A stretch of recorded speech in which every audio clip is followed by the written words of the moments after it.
with us. Anytime that the Most High is dealing with you, you should be happy.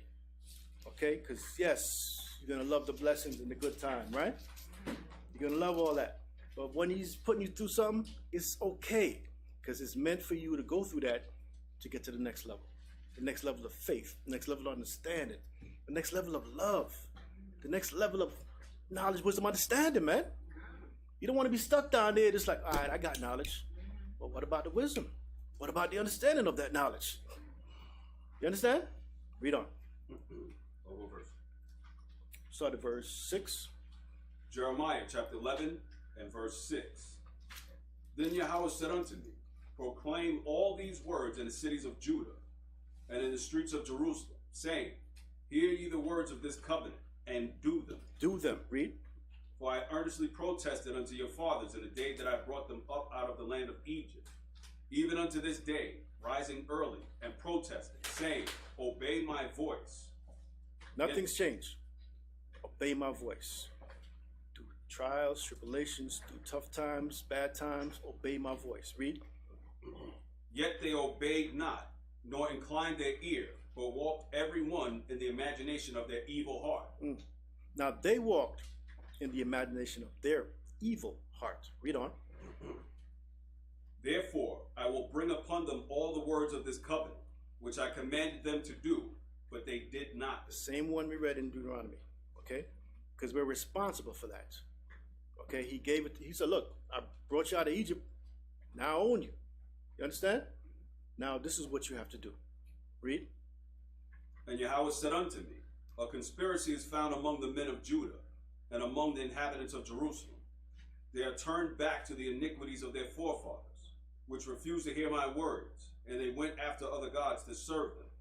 The house of Israel and the house of Judah have broken my covenant, which I made with their fathers. Now, because we did that, what does it say? Read.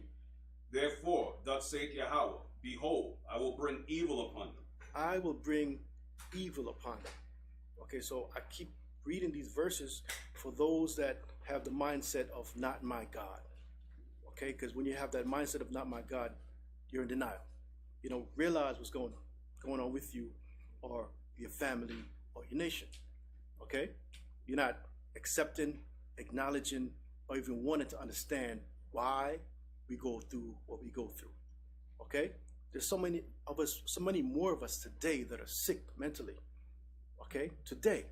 Because we still don't want to acknowledge or accept that the Most High is touching us. Read.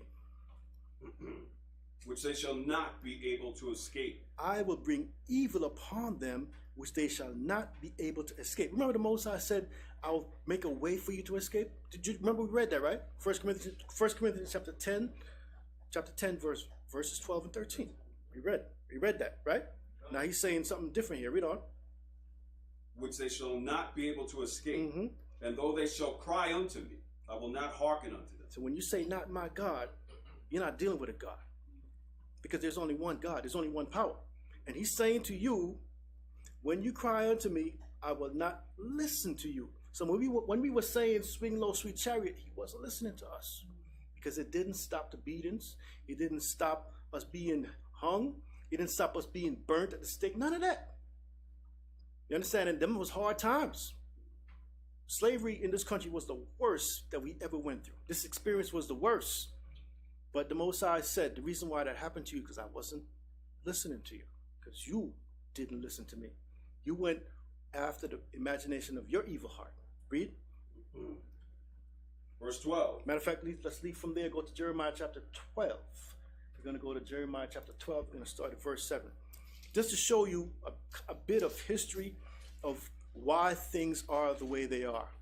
Okay? And in the process of showing us that we should not become depressed or sorry, but we should be happy, like the scripture says, even though we're still going through these trials. Because now we realize who we are, who he is, and why we go through what we go through. Jeremiah chapter 12, verse 7, my brother. Jeremiah chapter 12 and verse 7. I have forsaken mine house. I have left mine heritage.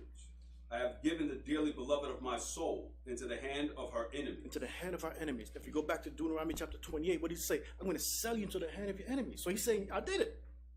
He's saying, that was written by Moses, Deuteronomy. Jeremiah now, hundreds of years later, say, look, The Most High said, I did it. I said I was going to do it, and I did it. Now, back then, it was the Greeks and so forth. It would be the Syrians, it would be then the Greeks, then the Romans. Then we would go to the British and all the other nations, the Spaniards, you understand? The Portuguese, all them people. But the Most High sold us into their hands because we wouldn't listen. Read. Verse 8. Mine heritage is unto me as a lion in the forest. Lion in the forest. Read on. It crieth out against me. Therefore I have hated it. So now when a lion cries, it's loud, right? But the Most High is saying, as loud as you cry, I'm not listening to you. Not now. Read. Verse 10. Verse 9. My heritage is unto me as a speckled bird. Which is like a peacock. Many different shades, many different colors. Beautiful. That's what he's saying. We're many shades and we're beautiful people. We're so-called black, we're brown, where some of us are light, some of us are damn near white. You understand what I'm saying to you? Do you understand what I'm saying to you? But he's saying, read. The birds round about are against her. They're against her because of that beauty, because of that specialness that we have. Read on. Come ye, assemble all the beasts of the field. Come read. To devour. Read. Come what? Hold on. Did you just hear what he said to you? Read that last precept. Come ye, assemble all the beasts of the field. Come to devour. Come to devour. Who? My people. Come and devour them. That's why we went through what we went through in slavery. All the hard beatings and the hangings and all that. The Most High said, come to devour. He sent them after us. Okay? It's no mistake. It's no coincidence. We didn't just happen to be there just chilling and they came and got us. No, the Most High sent them after us and said, there they are. You understand? This is the kind of power that we're dealing with. And the more we take him for granted, the more he's not going to listen. Okay? So we have to go through this. We have to talk about these things, man. They tell us, now don't talk about slavery. That was a long time ago. You know? Or we can't talk about, the Jewish people and all that, man, what they go through. Let's talk about that. But don't talk about the black experience, man. Don't talk about that. That's too much. Y'all ain't slaves no more, right? But we're slaves on another level that is even worse than we were before. Because now we're sick, we're dying, and all kind of things is happening to us, and we don't even know why. Back then we knew why. Okay? We knew why, but now we just don't understand. The Most High said, come ye, assemble all the beasts of the field, come to devour. And what's been going on? They've been devouring us. Not only so-called white man, because I don't like when brothers say that all the time. It's not just him. Yes, he's the main one. But guess what? Our own have been devouring us. Because during the time of slavery, there was some black people that owned slaves. That's a fact. Okay? Our people. And they were trying to be just like the so-called white man. Okay? But then after that, what happened? You had these so-called leaders and shepherds that would be amongst us, robbing us. Okay? Robbing us. The only thing that we had was a penny. They wanted that penny. That was back then. What's changed? What's changed? Read on. Verse 10. Many pastors have destroyed my vineyard. Many pastors have destroyed my vineyard. What is the vineyard of the Most High? His people. Read. They have trodden my portion underfoot. They have made my pleasant portion a desolate wilderness. Oh, desolate wilderness. Same thing happening today. We were robbed as people. Now our people rob us. Imagine that. Like my man Creflo Dollar. Okay? Like all of them people, all them preachers. What do they rob us. Why? Because they say, give me what you got, and then you'll be blessed. Right? Matter of fact, play that, my brother. Play that right there.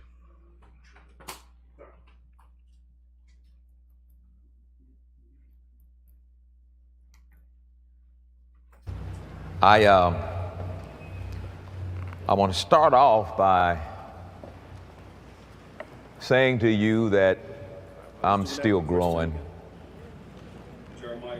and that the teachings that I've shared in times past on the subject of tithing were not correct.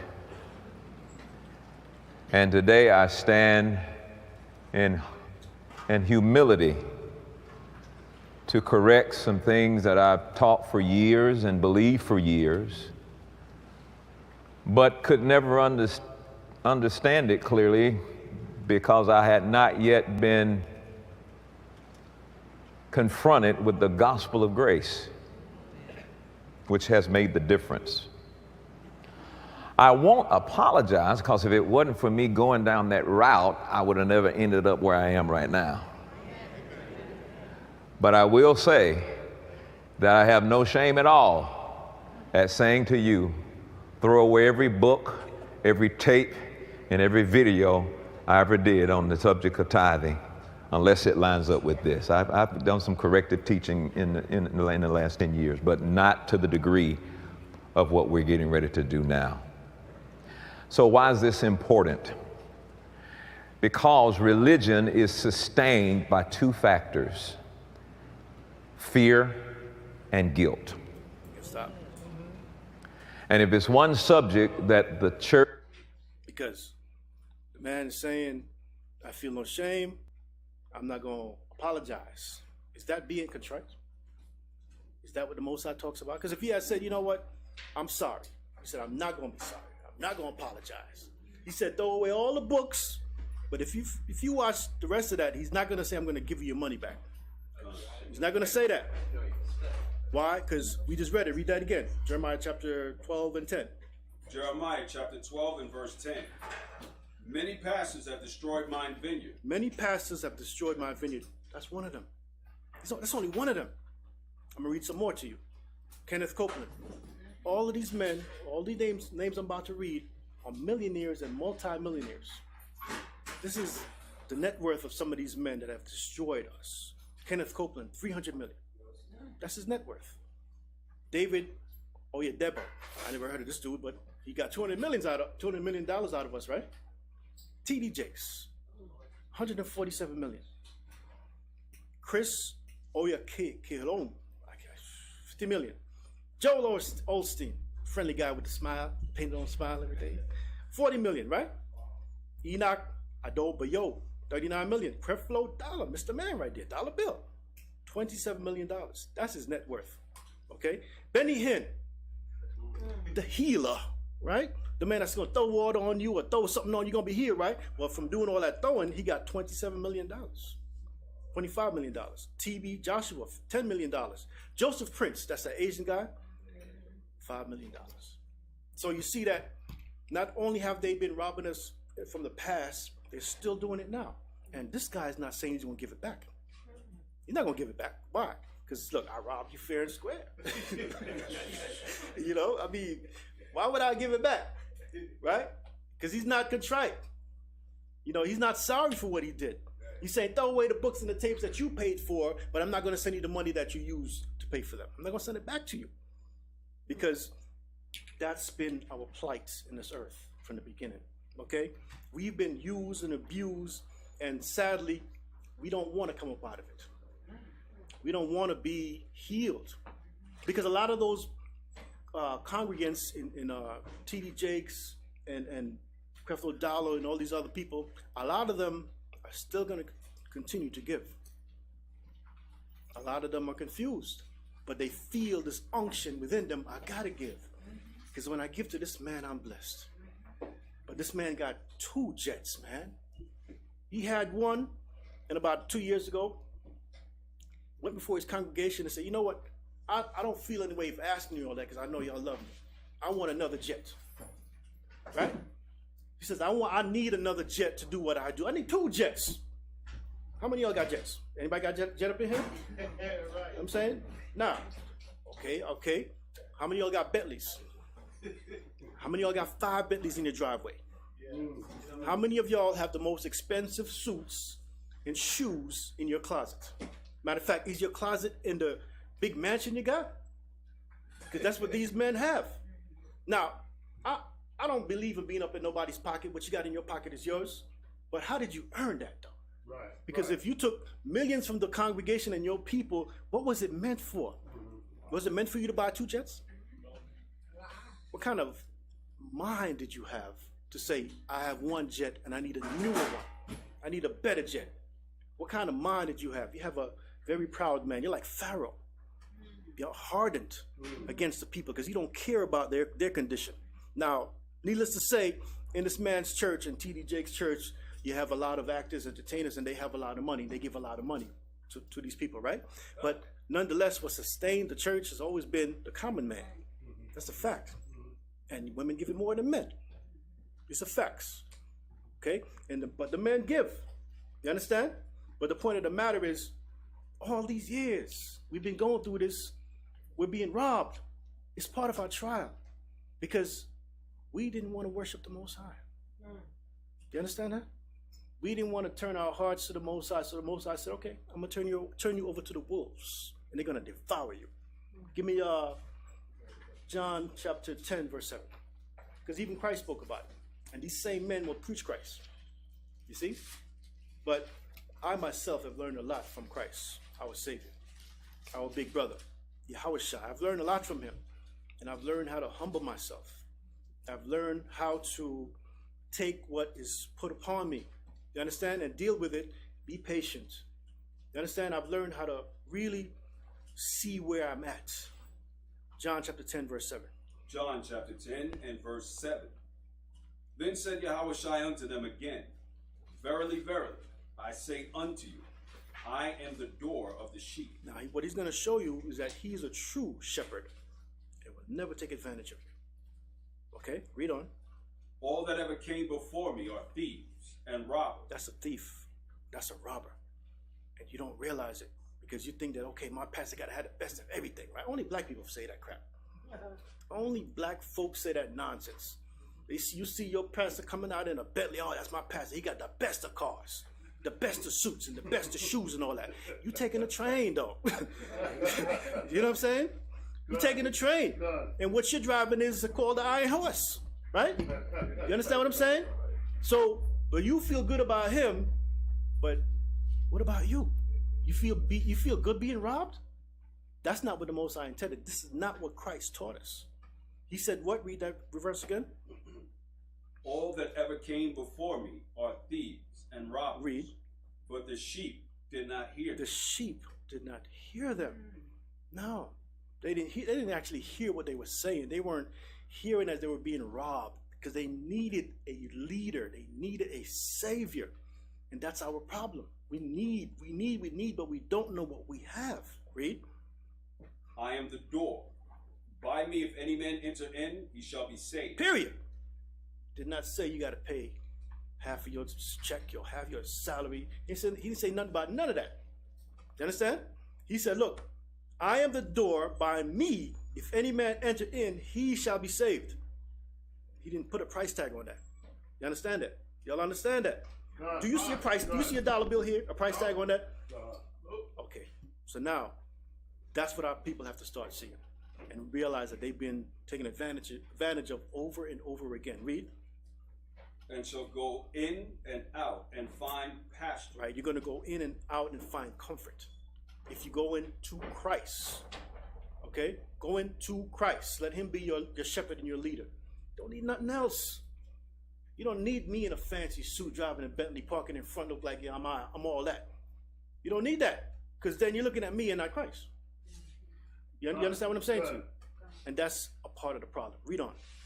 Verse 10. The thief cometh not, but for to steal, and to kill, and to destroy. I am come that they might have life, and that they might have it more abundantly. So religion is a thief. Remember that. Religious leaders are thieves. They come, but not to steal, and to kill, and to destroy. That's not Christ. There are a lot of people destroyed today because of what that man said. Because they're questioning their faith. Did you hear me? They're questioning their faith. What does that mean? They're questioning the Most High instead of that man. You understand that? They should be questioning him, but now they're saying, well, was I in the right religion? You know, why would God do this to me? Do you understand that? Why would God do this to me? Now they question, should I continue to go to his church? Or should I just stay by myself? There's a lot of people, there are a lot of souls that are destroyed, but yet this man is saying, I'm not sorry and I won't give it back. Okay? Because this man is a thief and came only to rob us. This is a part of our correction. The Most High will continue to do this, and what you see him being done is orchestrated by the Most High. Make no doubt. Don't doubt that, because he wants you to realize what's been going on. He wants you to realize that you are still lost sheep running after fake shepherds. Okay? And these, they're fake because they're saying, hold on, how much money you got? Because if you got money, am I right? They're not going to say it like that, right? They're going to preach a nice sermon and talk about Christ and Jesus and all that.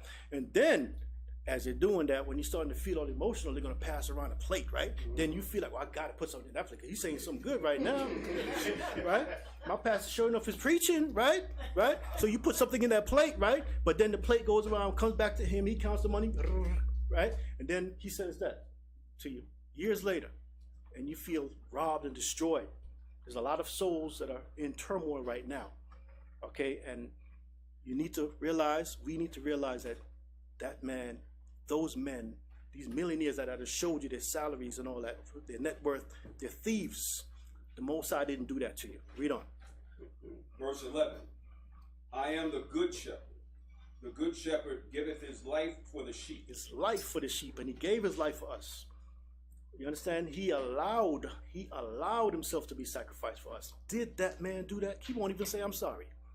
I want you to really get that. He won't even say, I'm sorry. He won't even say, I'll give it back. He ain't even giving his life. He ain't giving back the money, period.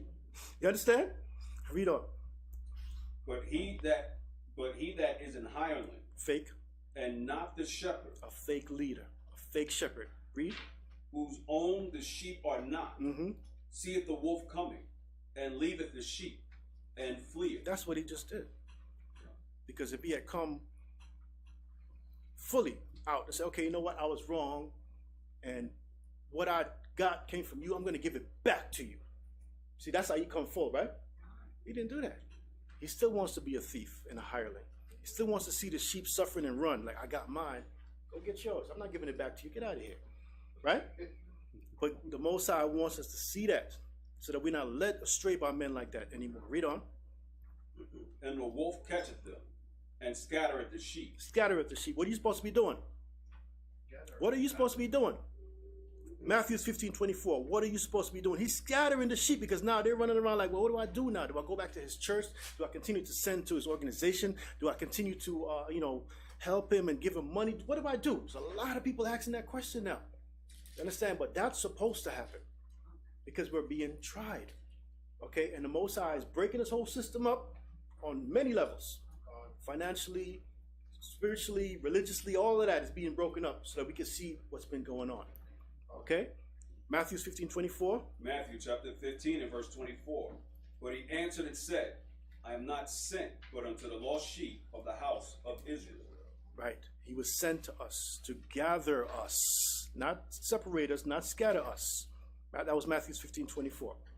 Everybody understand that? That's his job. He was sent to do it. And he kept on saying, for my Father, by my Father, the words of my Father, not me. What has this man been saying for years? My jets, my mansions, okay? My money. That's not your money, man. How's that your money? How's that your mansion? How is that your house? How is that your jets? You see, but Yahweh Christ never said that to us. Read on. Matthew or... You're still in Matthew. No, leave Matthew and go back to John. But he answered and said, I am not sent but unto the lost sheep of the house of Israel. Read that whole thing again for me, please. Matthew 15:24. Read it again, whole thing. Matthew chapter 15, verse 24. But he answered and said, I am not sent but unto the lost sheep of the house of Israel. Because see, when other men see the lost sheep running around, they kind of comfort them with words, but they want something else. You understand? They want their money, they want their soul, they want their bodies, they want everything. Christ never did that to us. He said, you come to me and I'll save you, period. No price tag. All right? And people need to wake up and realize that is what it's always been, but we've had false leaders, false shepherds, hirelings out here looking out for themselves. Read. Go back to John and read. John chapter 10 and verse 13. The hireling fleeth because he is an hireling and careth not for the sheep. Right. I am the good shepherd and know my sheep. Right. So let's leave there, and I want us to read the rest of this on our own. But now let's go to the book. Let's go to 1 Kings chapter 19. Just want to read a few scriptures in 1 Kings chapter 19 because we have to come to the realization again that we're being tried, And it's important that we get there. It's important that we get over this whole thing of it being an illusion and or just, circumstance and all that. 1 Kings chapter 19, we're going to start at verse 1. We're going to read a few verses. 1 Kings chapter 19 and verse 1. And before we start reading this is going to talk about Elijah the prophet. Elijah is a great prophet. You don't have the book of Elijah, but you have Elijah the great prophet that without a doubt proved to Israel that the Most High is it. Okay? When we were running around talking about we worship Baal and all of that, there was 450 priests of Baal worshiping Baal and convincing our people to go away from the Most High. And the Most High used Elijah. The Most High used Elijah to show forth that he is the only true and living power. Okay, because when it came down to the contest of, can Baal do what the Most High does? Couldn't do it. Then you had the priests of Baal cutting themselves and crying and making all kind of noise, blood gushing out, and Baal still couldn't send fire from heaven. Okay, but the Most High did, as proof that he's the only true and living power. This is the same Elijah that prayed to the Most High, and it didn't rain for 7 years. Okay, this is the same Elijah that when Christ was transfigured, his spirit was there. You understand? Showing that he's a part of everything, but the most important of all is Christ. Let's not forget that. Okay, but Elijah, Moses never deceived us. Christ never deceived us. False leaders deceive us. Let's go into 1 Kings chapter 19, verse 1. 1 Kings chapter 19 and verse 1. And Ahab told Jezebel all that Elijah had done. How he had killed the prophets of, killed the priests of Baal and so forth, and proved the Most High. Read on. And withal how he had slain all the prophets with the sword. Then Jezebel sent a messenger unto Elijah, saying, So let the gods do to me, and more also, if I make not thy life as the life of one of them by tomorrow about this time. So she was saying, Jezebel, that wicked woman that was married to Ahab, the king, that the Most High kill me like you kill the prophets. Okay, by tomorrow, if I make not thy life as the life of one of them by tomorrow. Read on. And when he saw that, he arose and went for his life. He ran.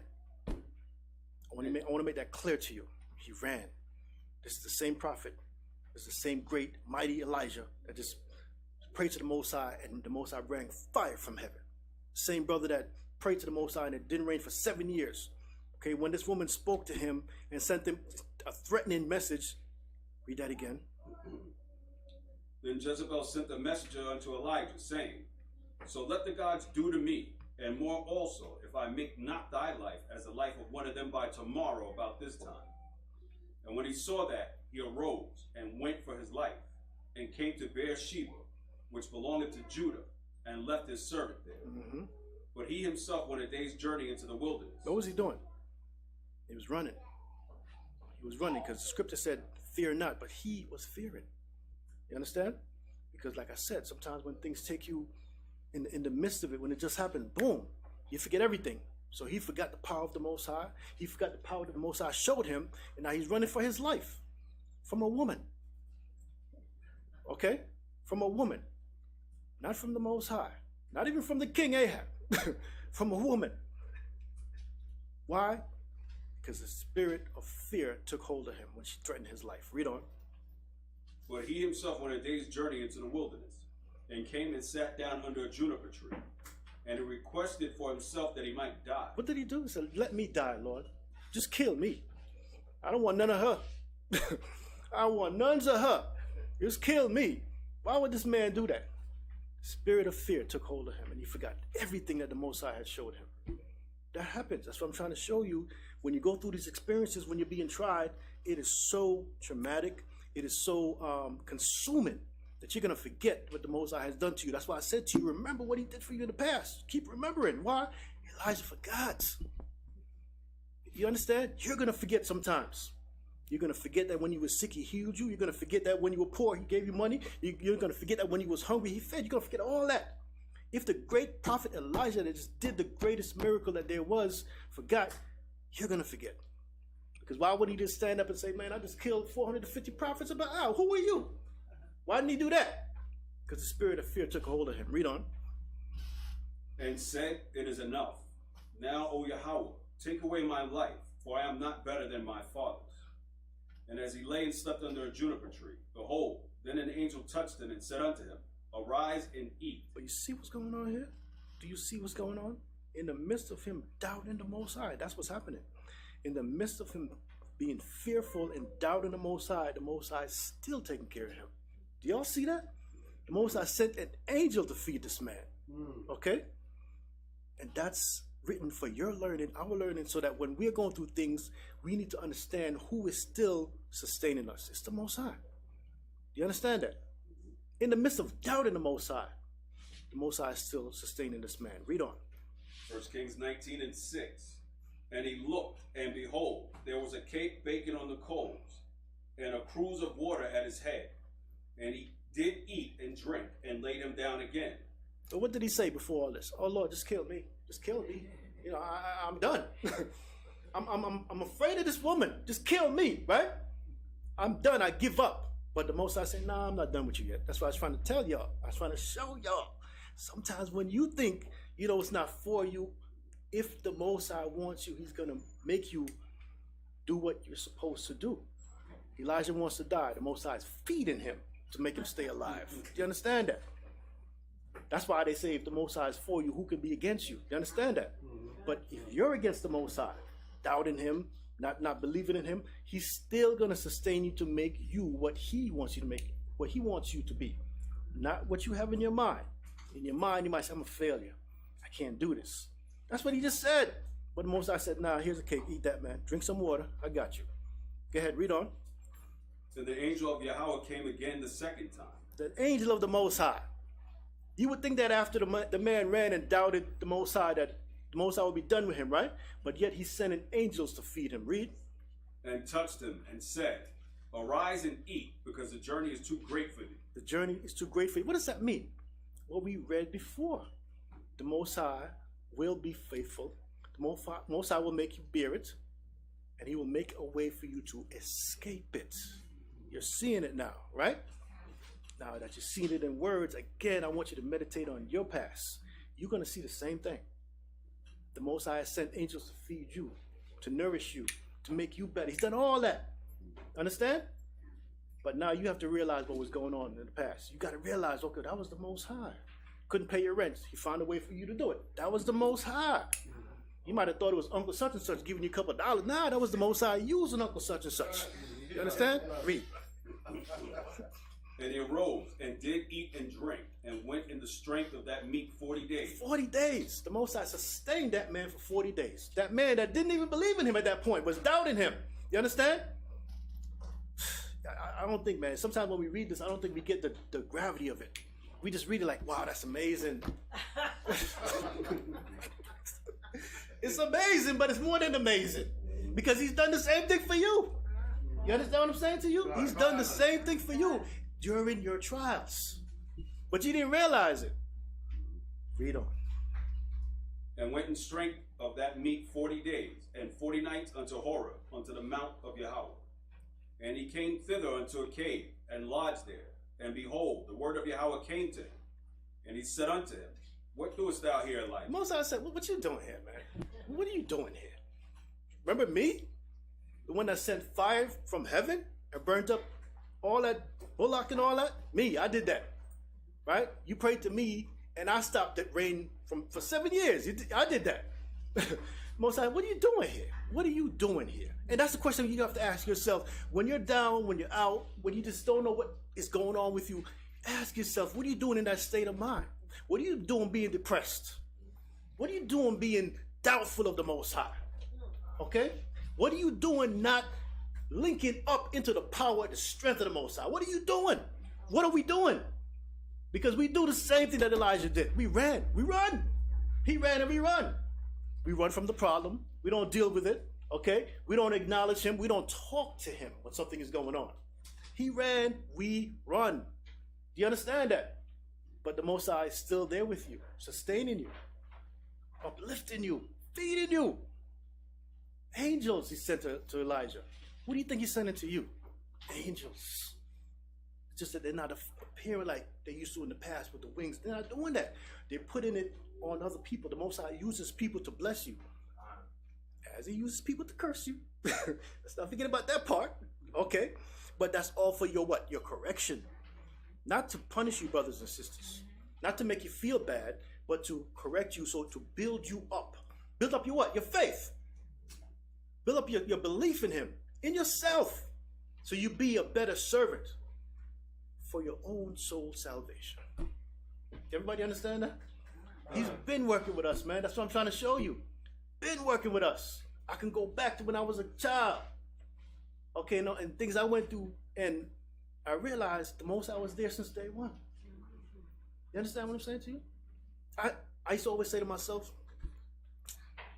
I didn't grow with my mother or my father, and it was a real issue with me. Understand?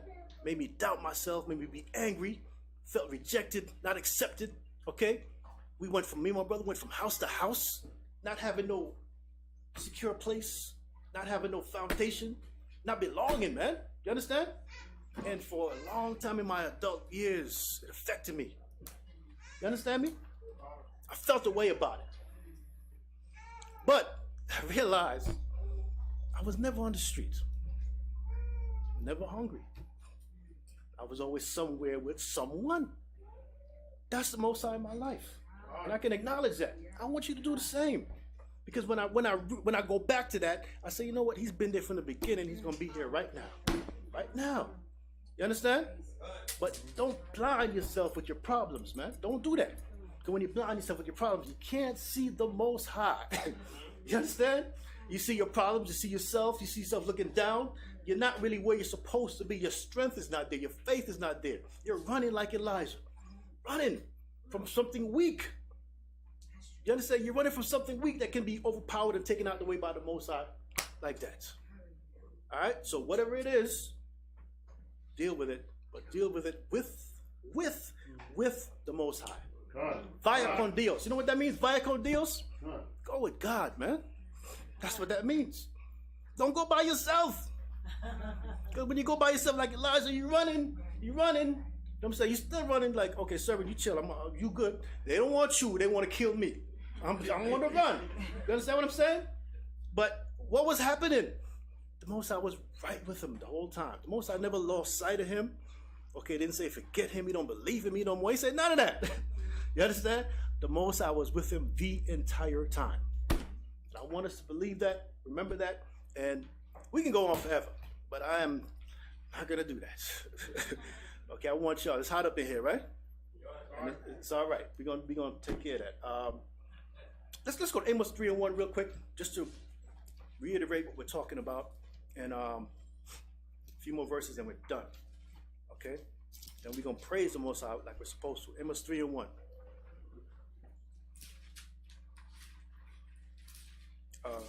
Amos 3:1. Read that. Amos chapter 3 and verse 1. Mm-hmm. Hear this word that Yahweh hath spoken unto you, O children of Israel, against the whole family which I brought up from the land of Egypt, saying, you only have I known of all the families of the earth. Therefore I will punish you for all your iniquities. So you might say, well, how come the other nations are doing good? They're okay. They're in their land. They're in their rulership. They're in their salvation. What about us? You just read it. Not that I wrote this. Everybody got Bible here, right? And it's all said the same thing. Because we are special people unto the Most High. We are special people unto the Most High, so therefore he will punish us. Because he's correcting us. Okay? Zechariah chapter 13, verse 8. Zechariah chapter 13 and verse 8. And it shall be in that day that living water shall go out from Jerusalem, half of them toward the former sea, and half of them toward the hinder sea. In summer and in winter shall it be. Zechariah 13, verse 8, my brother. 13, Zechariah.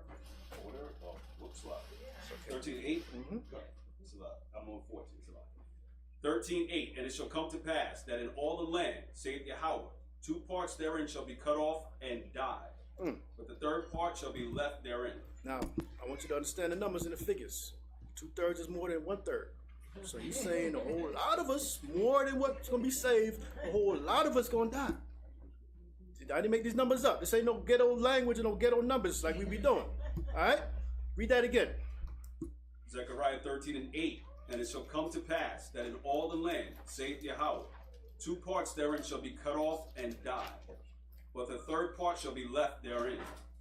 And I will bring the 3rd part through the fire, and will refine them as silver is refined. That's the part that I wanted. A whole lot of us gonna die because we don't want to accept. We want to still chill with Creflo Dollar, be robbed every day. False leaders, right? But a third of us will be saved. Remember that.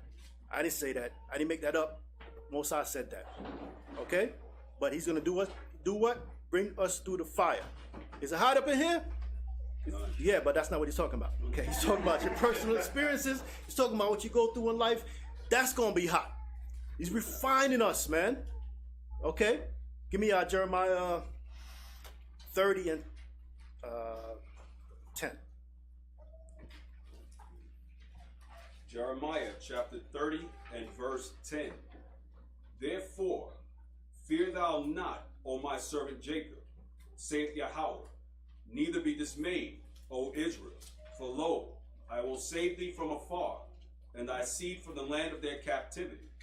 And Jacob shall return, and shall be in rest, and be quiet, and none shall make him afraid. This is the end of our captivity that we're reading about. We're reading about, this is Jeremiah chapter 30, we started in verse 10. Okay? Jeremiah chapter 30, we started in verse 10. The Most High is going to deliver us. We're not going to be on trial forever. We're not going to be tried forever. We're not going to be uncomfortable forever. We're not going to be in the fire forever. We're not going to be insecure forever. We're not going to be in the state of not being who and what the Most High wants us to be forever. The Most High said what?